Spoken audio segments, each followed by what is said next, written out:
Bienvenidos a su programa La Raíz y la Memoria, y en esta ocasión tengo una pequeña escultura que corresponde a un Buda de la abundancia. Van a decir que ¿por qué? Bueno, porque este Buda representa un proceso de acumulación, y la acumulación tiene que ver con una cuestión de peso. Y el tema de hoy tiene que ver con la salud, que vamos a hablar, y tenemos en esta ocasión a nuestra invitada, que es la maestra Arcelia Solís Flores. Así es.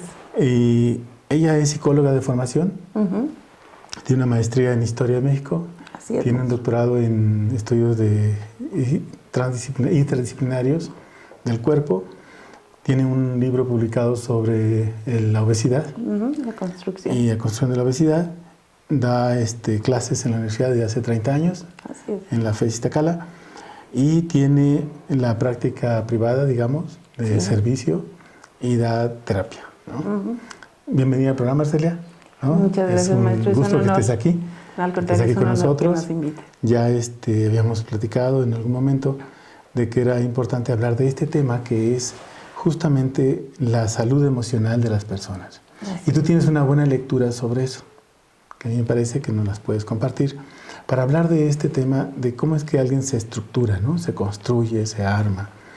Y vamos a saber primero quién es Arcelia, de dónde viene, de dónde nació, cómo llegó a este mundo, etc.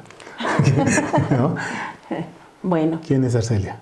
yo nací en el Distrito Federal, citadina 100%. La familia está compuesta por 6 hermanos más, conmigo 7, yo soy la tercera. Y vengo de una madre que tuvo una abuela que padeció mucha carencia a nivel económico. Vengo de... Abuela, hablo de ella porque pues ya estaba viuda. Construyó 6 hijos en ese asunto del trabajo para poder tener. ¿Lo sacó, como dicen, lo sacó adelante? Ajá. Nunca he entendido eso, pero bueno, lo sacó. Lo sacó. Lo sacó adelante. Y de un papá que viene de un matrimonio demasiado tradicional de provincia del Estado de México, adelante desde Pozotlán, y con toda una serie de convicciones de lo que debe de ser el hombre y de lo que debe de ser la mujer. Ellos se unen y... ¿Estamos hablando de los años 40, 50? De los 50. De los 50, okay. Sí, ellos se casan por ahí del 57, más o menos. Mis 2 hermanos mayores, una es mujer, el siguiente es hombre. Mi papá siempre ha tenido una preferencia marcada por los hombres. Mi mamá nunca tuvo esa preferencia aparentemente. Siempre nos proveyó de todo lo necesario. Y en ese sentido yo convivo mucho con la abuela. Ellos son originarios de esa familia, donde está el terreno y donde están las demás casitas con los hijos. Mi mamá nunca se desprendió totalmente. Es una familia extendida, pues. Así es. Sí. Mi mamá nunca se desprendió totalmente de su familia materna. Económicamente ellos le ayudaban. Fue la primera que se unió, que tuvo matrimonio, que tuvo 7 hijos y que era complicado, ¿no? Yo convivo mucho con la familia, muchos de mis tíos solteros. Una abuela que yo tengo el recuerdo de una mujer demasiado bondadosa. Una mujer que da por el otro, que hace por el otro, que comparte con el otro, pero debido a sus carencias, ella nunca limitó. Un aspecto fundamental que yo vi en mi historia familiar personal es su relación con la comida. Ella siempre era abundante para la comida. Estamos hablando de la abuela que tuvo carencia de esa condición, y ahora ella proveía. Ajá. Mi madre, el recuerdo que tiene de su papá, era un padre con problemas de alcoholismo, pero que cuando él estaba bien, les proveía de todo, ¿no? Ella decía que les llevaba cajas y cajas de fruta y ellos eran felices consumiendo eso. Entonces, mi madre trae esa escuela de proveer. Aprende de ser una proveedora. Ajá. Y sin medida. Sin medida. Comida en abundancia. ¿no? O sea, eso no era una, como decimos, no era solamente una cazuela, eran varias cazuelas. Así es. De hecho, en temporadas todos los tíos se dedican al negocio de los chiles secos y entonces Navidades, Semanas Santas eran cazuelones de romeros, de bacalao y no solo para la familia, sino itacate para todos los vecinos que se repartían. Yo aprendo de ellos porque convivo mucho con los tíos, ¿no? En casa de la abuela, vacaciones, yo pasé mucho tiempo en esa casa y aprendí esa abundancia, ese dar, ese convivir, ese estar supeditado a un núcleo, a un grupo. En mi casa, papá, mamá, somos 7 hermanos y entonces aprendemos en casa la comida. No nos falta, no es tan abundante, no nos falta, pero sí éramos 7 y era de que el que ganara su pan, porque si no se quedaba sin nada. Yo puedo decir que a pesar de la carencia que mi mamá enfrentó con mi papá, nunca nos faltó nada. Ahora, a muchos años de tiempo, reconozco esa parte donde mamá siempre procuró que no faltara nada, que no padeciéramos ni de ropa, ni de comida, ni de una casa, y menos aún de unos Reyes Magos, de una cena. O sea, creo que en eso mi madre siempre fue muy tenaz. De ella yo aprendo esa tenacidad, yo la admiraba justo por esa parte de ver cómo hacía las cosas, ¿no? Ajá. Arcelia, nos estás platicando esta parte, digo, para nuestros televidentes, porque es importante, ahí es donde se construye este proceso emocional. Lo que nos está contando la maestra Arcelia es que esta condición de proveer, tener, la abundancia, se relaciona con un proceso emocional. Así es, Okay. porque hay sabores, Eso es. hay alimentos de preferencia. Si en la casa el negocio es chile seco, pollo, arroz y mole nunca faltó. Pollo, arroz y mole. Era como la comida de todos los domingos y ellos hacían el mole, entonces era como una delicia, ¿no? Los domingos eran en esa convivencia. La fruta nunca faltaba. El sabor y mi preferencia por la fruta yo la conozco ahí, en la casa de la abuela y en casa de mi madre también, limitada, pero siempre nos las proporcionó, ¿sí? Entonces, el cómo comían, el sabor picante, el sabor dulce, posteriormente los ácidos, vienen de ahí. Porque en casa de mi padre, su papá se dedicaba a las vacas. Tenía establo. Rancho, tenía establo. Entonces, consumo de leche. O sea, yo puedo recordar en mi infancia leche, natas, pan, ¿no? Alimento básico. Pan en todas sus dimensiones. El tío, como niño, nos llevaba como el recorte de la marinela y era como una delicia en aquel momento. Para mí esos alimentos representaban la unidad, la convivencia, el estar en grupo, el tener hermanos. Y conforme uno va creciendo, me va costando trabajo a mí desapegarme, porque conviví en una familia primero muy grande, con los tíos, luego con mis hermanos, luego con primos, y siempre marcando como una dirección. La subida a mí hay algo que creo que fue como no sé si marca, ahora no, antes lo marcaría así, ahora ya no. Cuando mi mamá se embaraza, mi peso excede la regla normal, la normatividad de la talla de un niño normal. Entonces, desde que nazco... ¿Cuánto pesaste? 4 kilos, 200 gramos fue lo que me dijo mi mamá. ¿Ya estabas a punto de caminar? Yo creo. Yo creo. Entonces, yo antes veía mis fotos y decía, ¿por qué nací así? Cuando yo me reconcilio con mi cuerpo, me veo bonita, ¿no? Y digo, ¡ay, qué padre esa parte! Obviamente, si es una familia que va creciendo desde abajo, pues en aquellos años no había pañales desechables ni nada, ¿no? Eran otras formas la vestimenta. Y yo me recuerdo siempre llenita, cachetona, que no sé por qué tendría que ser algo en contra, ¿no? No tendrías por qué ir en contra. No, porque ahora la estética marca que hay mucho cachete y todo el mundo busca como quitárselos, ¿no? Como bueno, matizarlos. Hay que sacarles la grasa por dentro. O como matizarlos, ¿no? O como maquillarse para verse Que estilizado. no se vean. Entonces yo digo, ¿por qué? Siempre hay como una rebeldía, pero no me queda clara, ¿no? ¿De por qué pasa eso? Sí, a diferencia del prototipo de mis hermanos, yo soy la más gruesa y por ende el apodo mote de la gorda queda desde pequeña. Con ellos aprendo a sentirlo de cariño. No me lastima, no me hace bullying, sentir pues. mal. No. En la escuela tampoco tuve ese problema que me dijeron la gorda porque creo que eso se compensó con otra parte. A lo mejor suena petulante, ¿verdad? Pero le hacías la tarea a los chiquillos, ¿no? Digo, no me costaba trabajo aprender, maestro, ni estudiar. Yo escuchando aprendía. No tenía que releer, no tenía que estudiar, no nada. ¿lo que era Daniel? Para mí eso era como algo normal, cotidiano.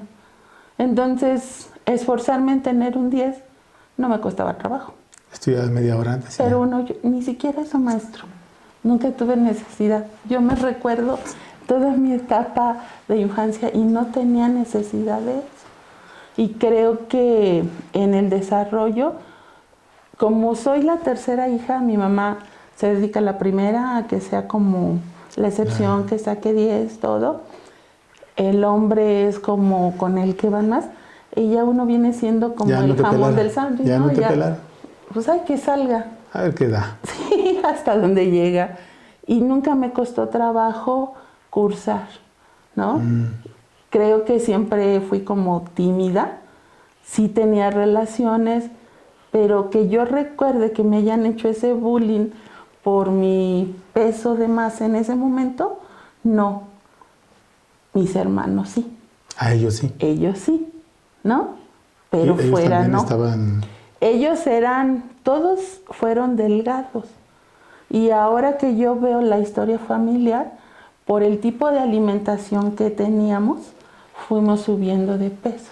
Yeah. Porque en la carencia que había en la casa, no faltaba, pero sí había carencia, mi mamá resolvía y mucho del alimento era maíz, tostadas, sopecitos, quesadillas, tostadas. Le puedo decir que había verdura mínima. Muy poca. Ajá, carne regularmente menos, siempre más centrada para papá, que era el que trabajaba. Claro. Y yo recuerdo mis fines de semana felices con todos los hermanos, porque nos tocaba baño a todos, era el desfile, la danza. Todos fuimos subiendo de peso, ¿no? Y entonces eso era algo que fue en conjunto con la mamá. La mamá también empezó a subir de peso. Mi mamá y todas sus hermanas, ninguna tuvo sobrepeso de joven. De hecho, eran como muy curvilíneas. Entonces, más bien el que creo yo que tenía líos muchos con el cuerpo era mi papá. Okay. Porque... Marcela, vamos a hacer una pequeña pausa. Tan rápido. Y vamos a regresar en un momento. Ahora volvemos.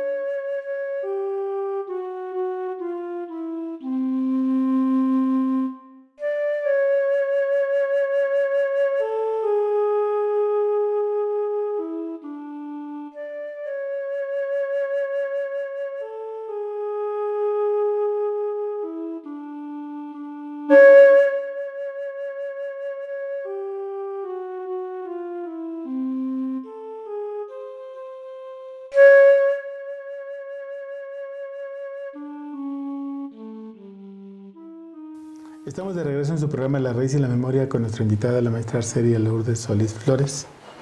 Y vamos a tocar el tema de este proceso emocional. De hecho, estamos tocando el tema, pero nos quedamos en el bloque anterior sobre este proceso personal que tú estás narrándonos y que nos estás contando, porque es muy importante para hablar del otro proceso, que es el proceso de orden emocional. Cómo se construye un cuerpo en un espacio donde puede haber carencia, o puede haber exceso, o puede haber abundancia, o puede haber mucho alimento que no era el que se requiere, en el sentido de que se requiere más, sino que este es el alimento, pero hay más. Y entonces eso hay que comerlo. Y eso entonces empieza a construirse un cuerpo, ¿no? Nos decías que quien tenía más conflicto con el cuerpo era tu padre. Sí, porque él siempre le marcaba a mi mamá que estaba demasiado gorda. Los motes, apodos que le decía eran ofensivos. Creo que es ahí donde yo entendí lo que era una ofensa por ser gordo, ¿no? El trato de él es seco, ¿no? No es como muy afectuoso. No es amoroso, y entonces pues. no como uno esperaría, ¿no? Y a mí eso me marca. Entonces, desde ahí yo siento una carencia a nivel afectiva con la parte masculina. Con la parte femenina creo que siempre tuve todo el apoyo. Está resuelto eso. Sí, pero me fue difícil entender porque mi cuerpo estaba excedido de peso y en esa parte no poder hacer como nada. Entonces era como decir, pues así es y ya. Creo que aprendí a resignarme a la distancia que yo veo fotos. La concepción que yo tenía de eso es totalmente fuera de lo que en realidad era. Entonces, ese proceso a nivel de emoción hace que mi preferencia por el sabor dulce, mi reconciliación con estar bien, eran alimentos, el pan, el dulce, muchos de los ácidos y el picante. O sea, tenías 3 sabores dominantes. El picante empieza a ser algo fundamental en mi alimentación. Comía mucho picante, ¿no? Pero ese consumo del picante, ¿a qué lo relacionas? Porque en la familia se consumía ese picante. Mucho. Y el otro, el dulce por la fruta, que lo aprendí desde pequeña, y los lácteos primero por la cantidad de leche y después todo era queso, crema y proteína animal más que carne, huevo. Era como mucho de lo que había en esa dieta. ¿Terminaste perdiendo tu vesícula? Sí, desafortunadamente sí. Ok. Entonces tenemos una dominancia de los sabores en tu cuerpo. Sí. En la familia. Sí, también. Tú haces una explicación de eso. Cuéntanos de esa explicación. El asunto es cómo este sabor por un alimento que empieza como algo cotidiano se articula con un proceso emocional. Hay una relación entre órgano, emoción y sabor, ¿sí? Entonces, estos sabores ya están teniendo un efecto en la emoción, pero este asunto se vuelve aún más complejo cuando la relación que se está estableciendo con los otros va disparando hacia esa parte. La parte afectiva para mí fue importante, porque siempre me sentí, uno en lugar de aprovechar eso suelto, lo sentí como esa falta de afecto, como esa falta de reconocimiento, porque yo sentía que hacía y hacía y hacía. A mí no me costaba trabajo estudiar, dar, entrar, nunca reprobé, nunca di líos en esa parte y no se me reconocía. Entonces eso fue... ¿Pero tú querías reconocimiento? Yo lo necesitaba porque veía que los demás se los daban, ¿no? ¿Y cuál era el motivo que tú veías que para ti no? Porque, por ejemplo, para entrar a la secundaria, mis hermanos tuvieron problema. Tuvieron que mover cielo, mar y tierra para meterlos en aquel entonces. Vamos a suponer, recurrieron a una palanca. Más o menos. Más o menos. Más o menos. ¿Y tú sin palanca? Yo sin palanca, yo pasé mi examen perfecto. Okay. Y entonces dice mi papá, es mujer, que no estudia. ¿Sí? ¿Y por qué eres una prófuga entonces? Casi.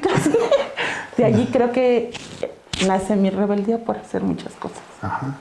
Porque yo siempre dije, ¿por qué me niegues esa parte? Si yo he hecho todo el proceso para salir adelante, ¿no? A ver, entonces, si estás ahí, ya estás en esa ruta, pero entonces hay una dominancia de un sabor y de una emoción. El picante y mi tristeza. Ok. Y la falta de ser ¿Y eso cómo afectivo. construye tu vida? Eso hace que yo, más que buscar en la familia, busque fuera. Y algo que me pasó mucho fue abstraerme, encerrarme, no abrirme. Entonces se construye una capa de protección para que nada dañe, ¿no? Eso es lo primero que tú construyes con tu vida. Sí, y que se refleje en mi estructura corporal, Pero porque no se cierra. Pero eso tú lo ves en términos de que es un refugio para ti. En aquel entonces, En aquel sí. entonces, ok. En aquel momento, sí. Fue un refugio. Uno va circulando sin hacer conciencia de eso plena. Pero es un refugio ¿en contra de qué? Como de que no me lastimen. No es un refugio, es como un aislarme. Es que yo no entiendo esa parte todavía de mí, donde yo me abstraía y era mejor pensar en lo bonito que podía hacer que enfrentar directo. Porque éramos muchos. Entonces no resolvías, guardabas. No guardé, lo fui metiendo en lo más profundo, ¿no? Cuando llega uno a otras etapas, el afecto de los amigos empieza a gestarse, a darse. El asunto con la pareja tampoco se me dio tan fácil, porque yo me sentía rara, me sentía diferente, mi tristeza crecía, ¿no? Pero siempre tuve la necesidad de una búsqueda. Yo no sabía exactamente qué era. Siempre me he considerado o me han considerado como rara, porque me rebelé a mi condición.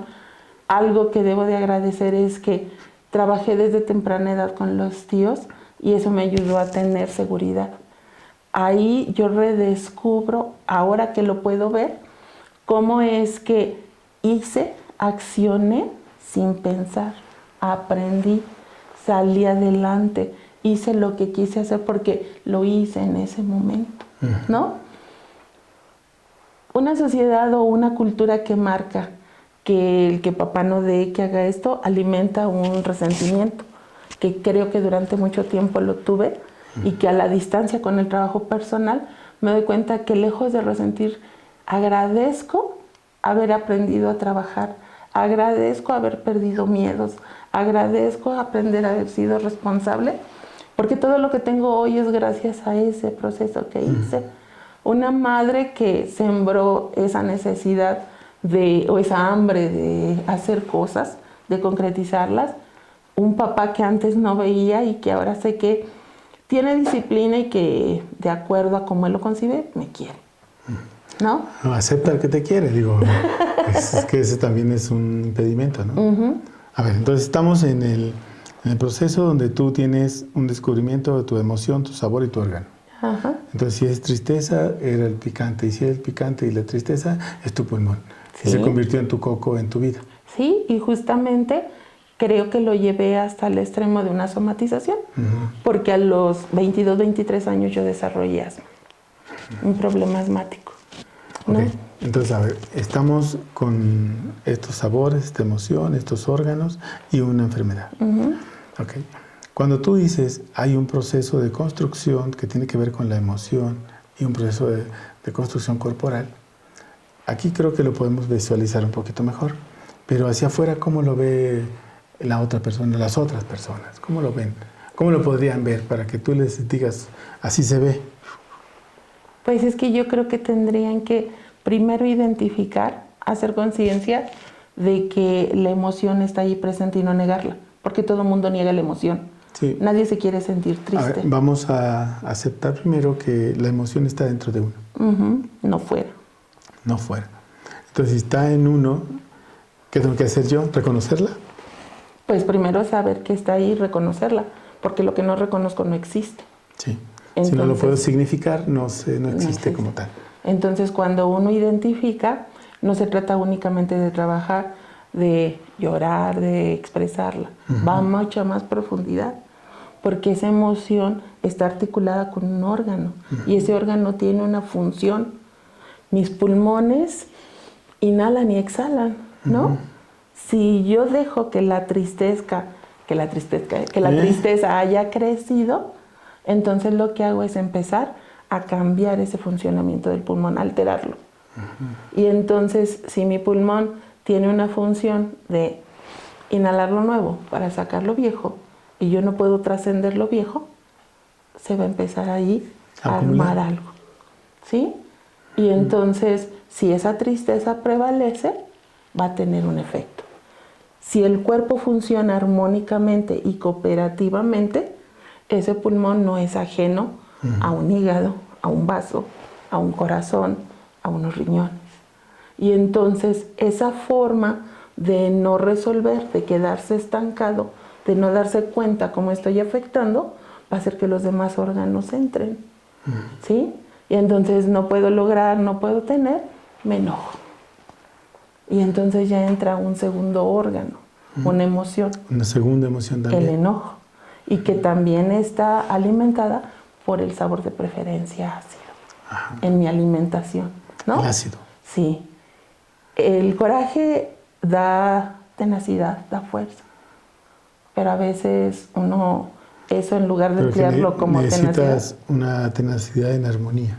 Sí, y porque si no se vuelve enojo, necedad, sí. Explosión, y eso es autodestructivo. Y no hay crecimiento, pues. Para nada. Porque entonces se instala uno en una actitud de estar viendo que los demás hacen y uno se va quedando y no acciona.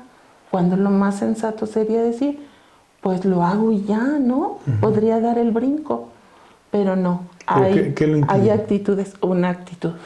Una actitud de una cultura que nos atraviesa de la comodidad, de la queja, de la culpa, del enojo, del resentimiento, en donde uno se instala en eso y dice, es que las cosas son así, ¿no?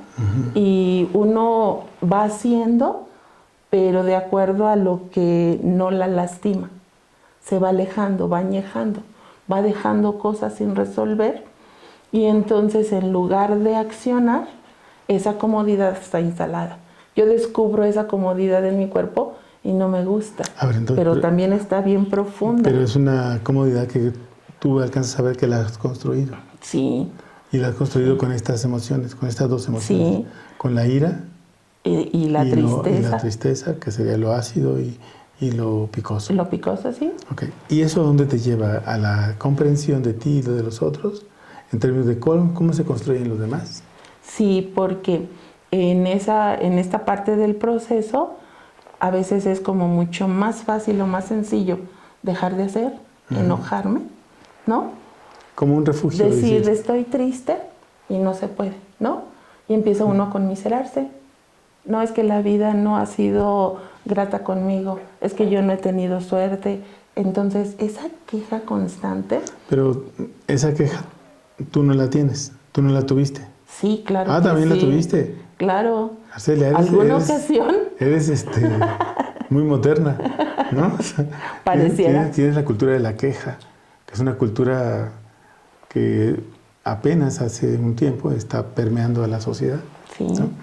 Bien, vamos a hacer un pequeño corte y ahora regresamos. Un momento, vamos a hacer una pausa y ya estamos con ustedes.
Estamos de regreso en su programa La Raíz y la Memoria con ese tema de la construcción corporal por el proceso emocional. Así es. Entonces, ¿por qué no entramos de lleno a este tema, Arcelia?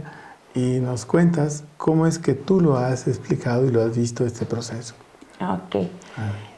Mucho tiempo el sobrepeso se manejó como producto de una condición de la alimentación y el ejercicio. Esa es una idea que nos han vendido. Demasiado. Okay. Y que entonces la gente quiere resolviendo la comida y haciendo ejercicio. Pero que no resulta. Pues claro que no, porque la gente puede correr mucho y ser el gordito más veloz de la colonia y corre, pero no pasa nada. Muchísimos. Sí. Y que hay gordos felices. Y compiten. Sí, además. Sí, ¿no? Y terminan la carrera. Y gente que puede estar en una dieta exhaustiva y no baja 1 gramo. Sí. Entonces, cuando yo me topo con esto, digo, debe de haber algo más.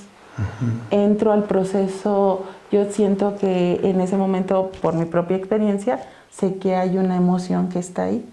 Cuando yo descubro que el proceso emocional se entrelaza, porque si estamos hablando de relación órgano-emoción, esa emoción se enlazó con un órgano. Y entonces, ese órgano yo le puedo dar el alimento para limpiarlo. Pero si la emoción no la cambio, no la transformo, es como si algo estuviera atascado, que hago y no se da porque esto no cambió. Yo entro a esta parte de ver lo emocional y en alguno de los talleres que yo hice en todo este proceso, veo que la gente se queja, que habla, pero no está dispuesta a resolver, está dispuesta a que la sigan como apapachando. ¿No se hace un espacio cómodo para las personas? No. O sea, sí es cómodo el sufrir. Porque, a ver, no es cómodo, ¿por qué no dan el salto, no? A ver, vamos a ponernos así medio feos. O sea, alguien viene a consulta para bajar de peso. Y resulta que ya después de 6 meses bajó más de 1 kilo. Y eso porque tuvo diarrea o alguna cosa así, ¿no? Sí. Entonces, si no baja de peso, entonces quiere decir que hay algo más profundo que eso. Mucho más profundo, okay. ¿no? ¿Qué es lo que has encontrado? Yo lo que vi es que si esa emoción se entrelaza con el órgano, se entrelaza con la acumulación. Yo acumulé grasa. Puedo bajar, pero el cuerpo no baja parejo. Hay zonas donde esa grasa sigue mucho más. Entonces yo parto del principio que la emoción se entrelazó en esa parte del cuerpo y que si esta no se libera, esa parte no va a ceder. Entonces, y este almacenamiento de grasa tiene que ver con el funcionamiento de los órganos. Okay. Yo puedo tener una alimentación, puede haber alguien que diga quito grasa, quito esto, y puede haber uno la disciplina momentánea. Pero pasada esa fecha, vuelve a los mismos hábitos. La pregunta es por qué se come. En los talleres yo les decía, ¿por qué se tiene que dejar de comer? La pregunta es ¿qué como y por qué me lo como? Porque detrás de eso está ese proceso emocional. Entonces, ¿por qué busco el dulce? Quiere decir que esta emoción es la que va a hacer la capacidad de elección, no él. Así es. Entonces, es mi emoción la que hace que yo... Pero entonces, ¿vives emocionalmente? ¿No vives racionalmente? Pareciera ser que es racional, porque la emoción se deja. Entonces la gente difícilmente a veces reconoce que es ansiosa. No lo puede identificar. Para él el enojo se le hizo algo normal. Y vivir una relación de maltrato se lleva hasta el cuerpo. Y se hace normal también. Entonces, saciar es una parte que está dada, gestada por la emoción. En el taller que yo realicé, descubro esta parte, ¿no? Que ellos consumen porque la emoción está latente, porque es su compañera, muchos lo reconocen, otros no, hacen el esfuerzo. A la emoción. Reconocen a la emoción y reconocen que están comiendo por eso. Intentan dejarlo, pero si no se soluciona la emoción, porque no es suficiente hablarlo, no es suficiente expresarla, tiene que ir a mayor profundidad, porque eso se enlazó con un proceso no solo de alimentación, sino de relación con el otro, de relación con mi cuerpo. No lo escucho. Lo que yo encontré es que no escuchan al cuerpo. Entonces no hay una forma de diálogo para poder decir, tenemos este método, hay esta forma, aquí trabajar eso, detenemos lo otro. Sí, no. No hay eso. No, es como yo lo pienso, lo razono. La emoción es como si la sintiera, lo chillo y ya resolví. No, es algo más profundo. Ok, Es entonces, mucho más profundo. para que nuestros videntes entiendan, tú lo que estás proponiendo es que esta emoción de un cuerpo en construcción, digamos que puede ser con medidas desbordadas o O muy... muy extremadamente delgado o un poquito más llenito, ¿no? O sea, estás diciendo que ese es un proceso que tiene que ver con una forma emocional del sujeto a partir del espacio familiar. Ajá. Ok, entonces, ¿cómo diferenciar eso de alguna patología? ¿Cómo lo diferencias? Porque a partir de... Una parte es el cómo la familia influyó y el otro cómo mi elección me llevó a una preferencia por un sabor. Eso tiene la articulación con el órgano y cómo afectó a otros más. Entonces, si el problema puede ser afectivo, puede ser más de falta de reconocimiento, de descalificación, impacta en diferentes Partes órganos. del cuerpo. Sí, dependiendo de mi elección, de mi relación. ¿Tienes un ejemplo que nos puedas ilustrar, compartir? Me cuesta un poquito trabajo articularlo fuera de mí, pero, por ejemplo, he visto que muchas mujeres viven este proceso de querer ser diferentes, de tener un cuerpo, de querer hacer cosas, pero hay cosas no resueltas en su vida. Había una paciente en particular que siempre se quejaba, ¿no?, de su sobrepeso. Ella hizo muchas cosas para bajar y nunca lo logró hasta que se enfermó.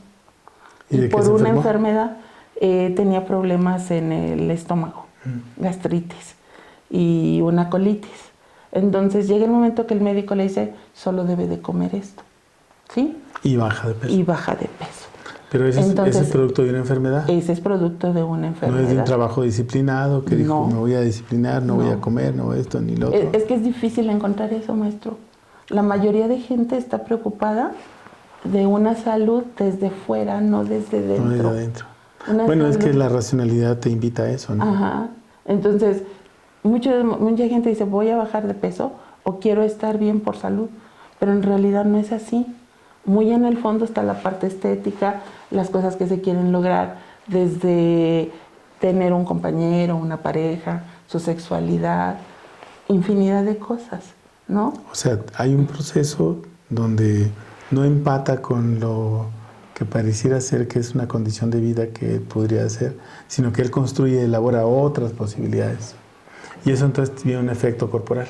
Sí. De eso estamos hablando. Sí. Okay. Sí, porque entonces una de dos, o acumula grasa o un páncreas se desajusta por tanto azúcar que se consume, se hace diabético, o un hígado se engrasa, o un colon permanece siempre inflamado por el consumo, una colitis más aparte crónica, de la emoción. Entonces, yo no le podría decir que un solo padecimiento, son muchísimos hacia donde el sujeto lo lleva, pero es esa parte de la emoción, de la alimentación, de la elección, de la comodidad, de no hacer, de no ver desde dentro esa implicación que tiene, de no escuchar al cuerpo. Creo que uno camina sin saber que hay articulaciones, un corazón que trabaja más, riñones que se exceden, un estómago que tiene que procesar. Uno solamente consume productos, emociones, porque hasta para eso es como lo que dicen los demás, ¿no? Debo de estar triste porque no tengo esto, o debo de sentirme por esta situación. Entonces, en esa parte del proceso hay una decisión muy fuerte entre esto que está afuera y lo que hay adentro. Lo que yo descubro es que ese movimiento interior se tiene que volver a reactivar, tiene que haber la vida. Y al hacerse este proceso, bota la emoción. Y entonces sale lo que verdaderamente tienen que resolver, y cuando se tiene que resolver, dicen no, se quedan estacionados en la parte de su comodidad, de lo que no les agradó hacer, ¿no? O lo que no se atrevieron. O sea, habría una especie de, digamos, estancamiento ante no tomar una decisión. Sí. Y donde entonces el cuerpo tiene un efecto. Sí. y el efecto es acumular. Muchísimo. Entonces, si acumula y acumula, significa que va a haber problemas en tendones, en rodillas, En todos en el lados, sacro, en el porque corazón, en todo. acumula grasa, Sí, o hígado graso. acumula ácidos, Sí. acumula sales, acumula azúcar, ¿no? Glucosa, Sí, acumula entonces quiere decir que hay un tema más profundo, Arcelia. muchísimo. A ver, entonces, ¿por qué no entras? Entra ahí, métete un clavado. Métete un clavado ahí en eso, que si tienes ahí el dato, pues compártenlo. Es que cuando yo encuentro esta parte más profundo, tiene que ver con esta vinculación, esta pérdida que se hizo con la naturaleza, este sistema de vida artificial que alejó de esa parte del proceso y que solamente hace ver lo superfluo. Esta parte del espíritu, de la unidad, de lo que a mí me representa eso, donde yo me conjugo con esta parte y ya no hay como toda una serie de problemas en ese sentido, ¿no? Entonces, esta profundidad tiene que ver con algo más de la pérdida por la alegría de la vida, de una pérdida de contacto con el espíritu, con el cuerpo mismo, con esa unidad que represento yo. Yo estoy escindida, estoy fragmentada entre una razón, entre lo que creo que debo ser y entre cómo se está moviendo mi cuerpo. Y si está roto eso, pues con mayor razón, ni siquiera me doy cuenta que hay un espíritu que me está solicitando salir, que me está solicitando hacer. Puedo tener destellos de esa condición, pero no logro verlos por esa ruptura. Cuando yo logro, a través del trabajo corporal, de darme cuenta de cómo esta emoción impacta, de que puedo respirar, de que puedo conjugar, entonces en esa parte puedo tener como un poco más claridad de cómo ese proceso yo puedo aprender a ser feliz, a cultivar la vida, a estar con el otro y trabajar en esa condición. Todo lo que nos estás diciendo es que este proceso emocional está construyendo cuerpos. Sí. Entonces, ¿cómo construir un cuerpo? ¿Cómo saber que ese cuerpo está construido a partir de una emoción y que alteró su funcionamiento orgánico solamente porque subió de peso? No. ¿No? A ver. Tiene que ver con su estructura corporal. Más allá de los síntomas, tiene que ver con una actitud ante la vida, ¿no? Claro. Una actitud de queja, una actitud de egoísmo, una actitud de envidia. O sea, ¿no? Todo eso va a permitir que el sujeto no pueda crecer. Sí, no le permite, porque está más clavado en los deseos de lograr algo en lo material que en luchar por la vida. Okay. Porque la está destruyendo. Porque pero, todo el mundo está destruyendo su vida. Su cuerpo. Su vida. Su cuerpo, su vida, ¿no? Okay. Entonces, una calidad de vida que se puede tener mejor no se disfruta. Disfrutar de una sonrisa y de ser feliz parece que algo imposible en esta sociedad. Pero es que eso es porque hay mucha gente que está resentida socialmente. Demasiada. Pero entonces, ¿cómo le hago para...? Por eso le decía, hay una retórica de esta cultura que nos enseñan a resentirnos. Ajá. Cuando yo considero que en lugar de resentirse uno tendría que rescatar de su historia familiar lo que hizo, la decisión, la fuerza, la tenacidad, el valor para hacer muchas cosas, porque si hemos llegado hasta esta edad es porque hemos pasado por muchas, la vida claro, es una enseñanza, un aprendizaje. Sí.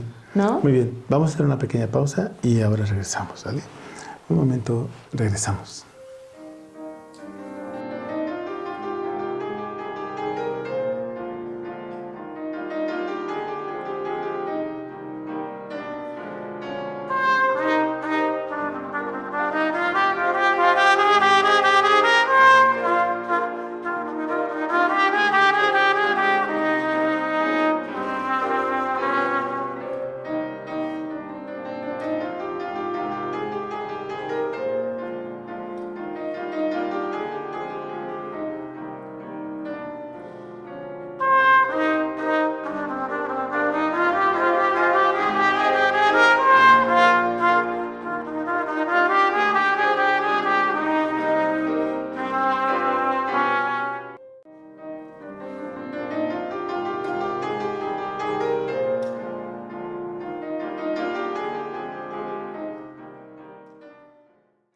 Estamos de regreso en su programa La Raíz y la Memoria con nuestra invitada especial de este tema, que son los procesos emocionales y cómo construyen cuerpos este proceso emocional. Vamos a hacer un pequeño ejercicio, como si tú estuvieras ante un público virginal completamente sobre el tema. Digo, para verlo de esta manera, no saben nada y tú les vas a decir, a ver, el tema de la relación del cuerpo con la construcción de su proceso emocional, corporal, orgánico y de sabor, se da así. Ok. A ver. Bueno, un cuerpo se construye a partir de lo que come, de lo que respira, de lo que consume en términos de líquido Sí. y de la emoción. Eso es en todos los cuerpos. Entonces, vía la cultura uno aprende todo un tipo de alimentación porque no está ajeno a ese proceso. Entonces, a partir de este proceso cultural, tenemos ya como la herencia de muchos sabores, ¿no? El picante entre ellos, el dulce, por la comercialización que ha habido de este, y de los lácteos, de los sabores ácidos, perdón. Entonces, en ese sentido, uno convive en esa familia, en ese primer núcleo, y aprende a comer. Eso entonces va a generar que ese sabor se articula con una emoción, y por esa articulación, esa emoción empieza a tener una manifestación. Esto se conjuga con el proceso personal que yo individuo hago con esta familia. El cómo me apropio de mis afectos, de las personas, de los objetos, de todo eso. Y ahí conozco la alegría, conozco la tristeza, conozco el miedo, conozco a sentirme ansiosa a partir de esta condición. Se va entremezclando. Yo llego y sé respirar, porque el primer halo de vida es con la respiración y con ese grito. Conforme vamos avanzando, esa respiración se va transformando, ¿no? Me alejé de ese principio, de lo natural, vivo en algo más artificial, y todo esto se va entremezclando y va teniendo un efecto en cada uno de los órganos. Pareciera ser que en un primer momento se vive como si nada pasara al interior. Cuando, si esta relación que tenemos, órgano, emoción, sabor, es una unidad, en el momento que una de estas se altera, entonces vamos a alterar uno u otro. Si yo estoy teniendo contacto con ellas, entonces yo aprendo a tener una tristeza que probablemente no es mía por el alimento que tengo, pero esta se reafirma con una tristeza por la relación que tengo con el otro. Y si eso se articula con mi pulmón y eso se vuelve como permanente, entonces va a llegar el momento en que empiece un fluido nasal, porque es mi pulmón, se desequilibró, ¿no? En el momento puede eso pasar, puede ser algo leve.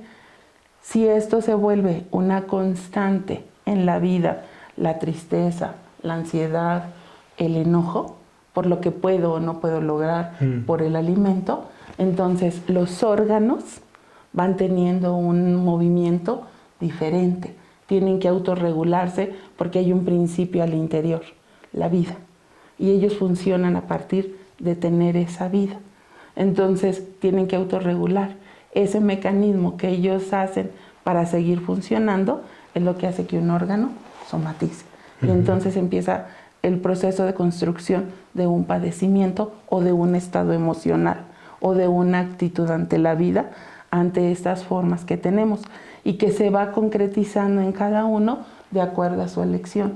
Este proceso de construcción personal va a tener un efecto en el cuerpo a través de esta vida emocional, que la emoción va más allá solamente de lo que es la tristeza y todo, sino la articulación que tiene con el órgano, con el sabor, y esto hace mucho más complejo.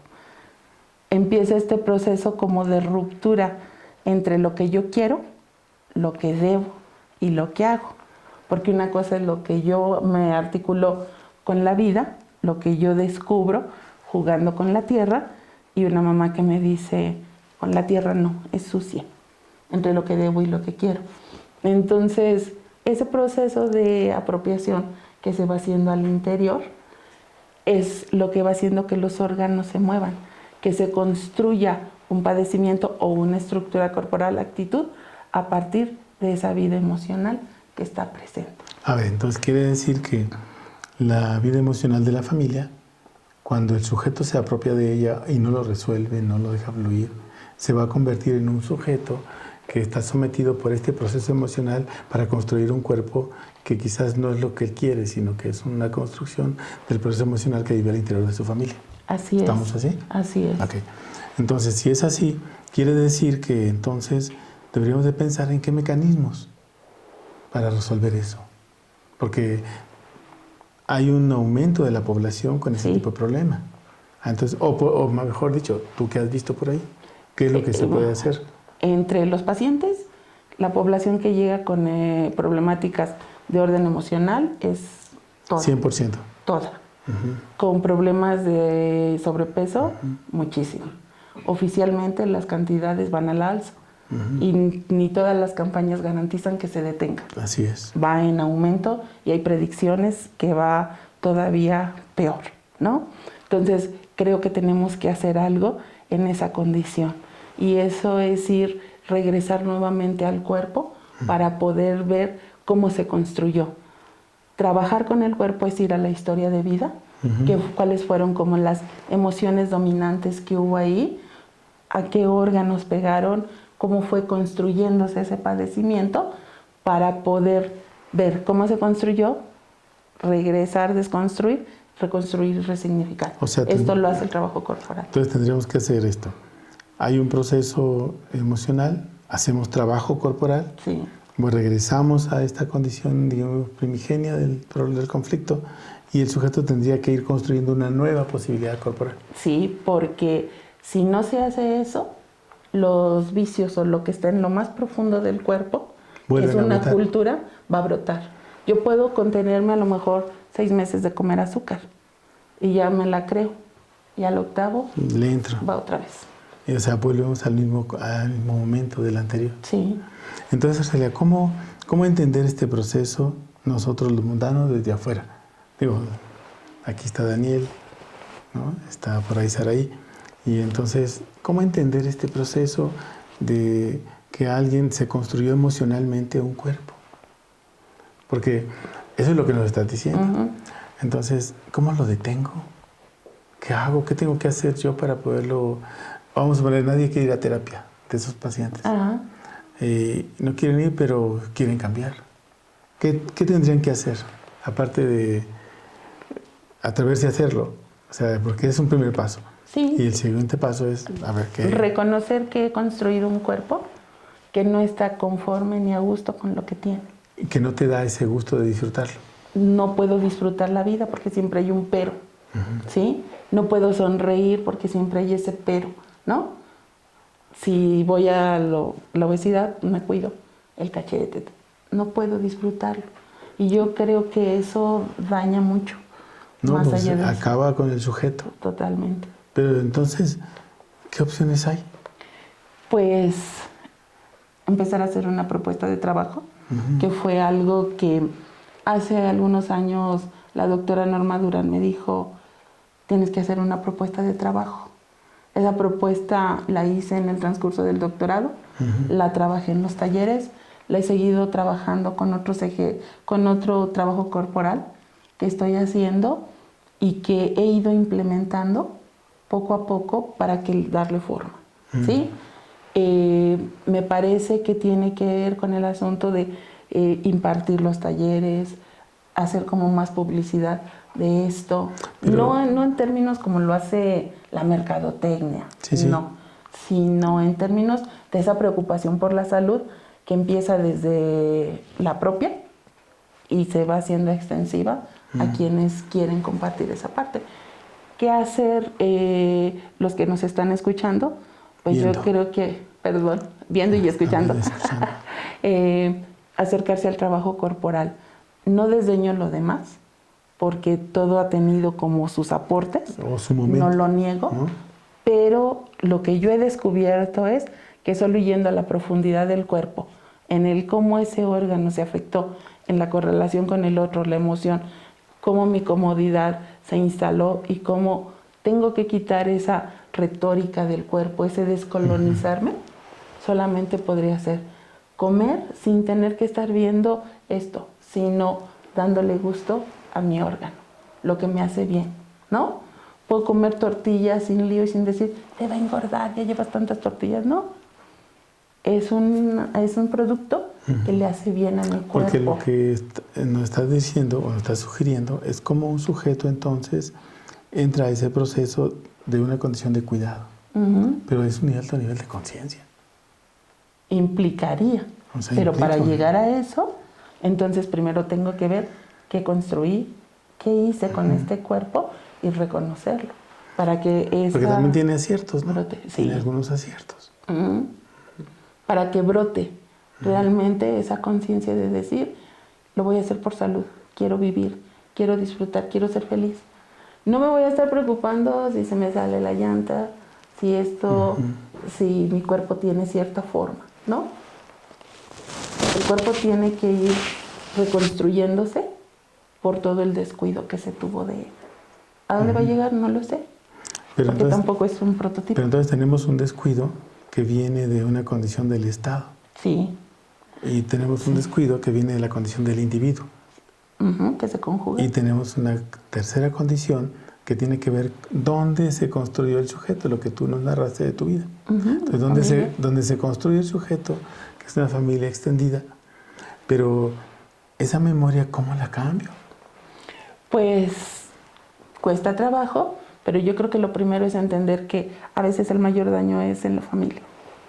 ¿Sí? A ver, Arcelia. A ver, ¿no? Pues yo comenté hace rato, el bullying no lo tuve afuera, lo tuve dentro. Y muchas veces lo sigo teniendo. Okay. Entonces, es como centrar qué familia quiero. O quién soy yo. ¿Qué familia es la que me tocó? Ajá. Y si es que puedo escapar porque es peligrosa. Sí. O es que puedo o la puedo tolerar un ratito. O negociar con ella. Con ella, convivir, estar Pero es bien. un alto nivel de conciencia de la relación humana. Pero, maestro, es peor estar padeciendo No, eso. no, yo digo, no digo que esté mal. Yo digo es que quien entra a esa fase, o sea, puede entonces regular su proceso fisiológico. Sí. Sí lo puede regular. Sí, claro que sí. ¿Qué resultados tuviste? Pues yo he empezado a poner mis límites y lo único que puedo decir es que no volví a subir de peso. Me ha costado trabajo porque es un sub y baja continuo, no he vuelto a subir. La baja ha sido muy gradual en lo que estoy teniendo. Pero estás venciendo tus emociones. Sí, porque cuando entro al interior, entonces me doy cuenta que hay cosas que aparentemente están resueltas desde la razón, desde la emoción, pero no desde el órgano. Sí. No, y eso es un poquito más complicado. Sí, porque entonces ir al órgano es comprometerse y decir, a ver, ¿qué necesitas? Ese diálogo que hace uno con el interior, es decir, ¿qué necesitas? ¿No? Muy bien. Arcelia, estamos por terminar el programa. Nos quedan unos segundos. ¿Dónde te localiza la gente? ¿Qué es lo que estás haciendo? La gente te puede encontrar, buscar, tomar un curso, no sé. Los cursos están por iniciar en unos 2 meses, que estoy centrando bien la propuesta de trabajo. Me pueden localizar a través del correo arce6102@hotmail. El celular es como muy público mi celular, atiendo pacientes, alumnos y todo. 55 23 10 43 16. La página en Facebook de Vivir en el Alma, ¿no? Okay. Entonces tengo el trabajo a nivel de consultorio, de consulta, y los talleres que van a empezar a abrirse para trabajar con esto. Muy bien. Bueno, pues muchas gracias, Arcelia. No, al contrario. Y esperamos continuar en otro momento. Sí, muchas gracias. Agradezco la invitación. Sí. Esto se fue como muy rápido. Pues así es. Muchas gracias. Denle like, suscríbanse y escriban sus comentarios. Hasta la próxima. Que estén muy bien.